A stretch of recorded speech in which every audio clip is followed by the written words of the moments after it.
Iran now controls the Strait of Hormuz. Iran will charge $2 million for every ship passing through the Strait of Hormuz. The Strait of Hormuz must remain free for all shipping. We was all right. We will not allow it. This is our final offer. Sign it. We cannot accept these terms. इस video में हम लोग बात करेंगे कि ऐसे 5 कौन से कारण थे जिसके कारण कि यह शांति डील नहीं हो पाई, जो पीस टॉक थी यह नहीं हो पाई।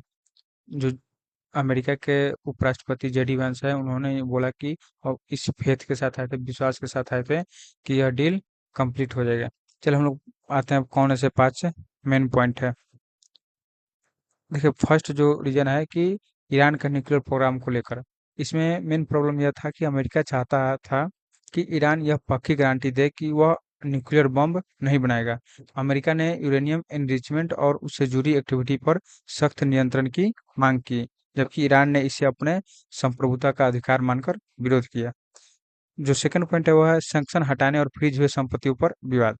यानी ईरान ने डिमांड की कि उसके जो भी संपत्ति कतर और अन्य देशों में, खाड़ी देशों में या कोई किसी भी देश में है जो कि फ्रीज कर लिया गया है अमेरिका द्वारा, उसे उस संपत्ति को वापस ईरान को वापस किया जाए। यहाँ देखिए कि अमेरिका चाहता है कि जो भी ईरान का संपत्ति या पैसा वगैरह है सब उसको फ्रीज कर देने के लिए और अमेरिका में यूज करने के लिए। और जो सैंक्शन है, यानी कि जो भी सैंक्शन ईरान पर अमेरिका द्वारा और जो भी यूरोपियन कंट्रीज और जो भी यूएन है उसके द्वारा जो भी सैंक्शन लगाया गया है, सभी सैंक्शन को हटाया जाए। लेकिन अमेरिका ने इन शर्तों को मानने से इनकार कर दिया, जिससे आर्थिक समझौतों पर बड़ा मतभेद सामने आ सकता है। यानी कि अब अमेरिका ईरान को ईरान का जो भी पैसा फॉरेन कंट्रीज जैसे कतर जैसे देशों में है वहाँ फ्रीज रखना चाहता है। जो थर्ड पॉइंट है स्टेट ऑफ हॉर्मुज पर कंट्रोल। स्टेट ऑफ हॉर्मुज पर कंट्रोल ईरान कंट्रोल करना चाहता है, जबकि अमेरिका चाहता है कि जो युद्ध से पहले जैसे नॉर्मली बिना पैसा वसूल के सभी जहाज इंटरनेशनल शिप जो भी थे वह बिना कोई रुकावट के जाते थे।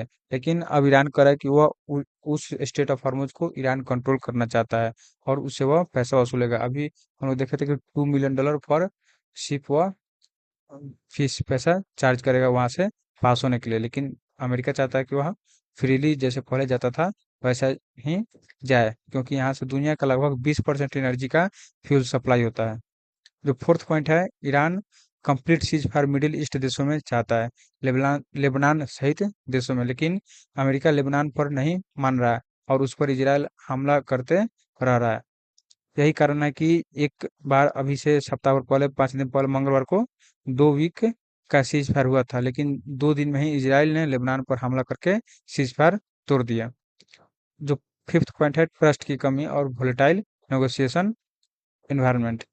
पूरी बातचीत के दौरान टेंशन और आपसी अविश्वास बना रहा। अधिकारियों ने मूड स्विंग और बढ़ते गुस्से की बात कही। ईरान की टीम नागरिक हताहतों की याद दिलाने वाले प्रतीक लेकर आई और दोनों पक्ष एक दूसरे पर जिद्दी होने का आरोप लगाते रहे, जिससे बातचीत और मुश्किल हो गई। यही 5 पॉइंट थे। यानी अमेरिका चाहता है कि ईरान थोड़ा सा भी न्यूक्लियर बम के बारे में ना सोचे और जो भी यूरेनियम है वो वापस ईरान अमेरिका को वापस कर दिया जाए और आईएई इंटरनेशनल एटॉमिक एनर्जी एसोसिएशन को वापस दिया जाए।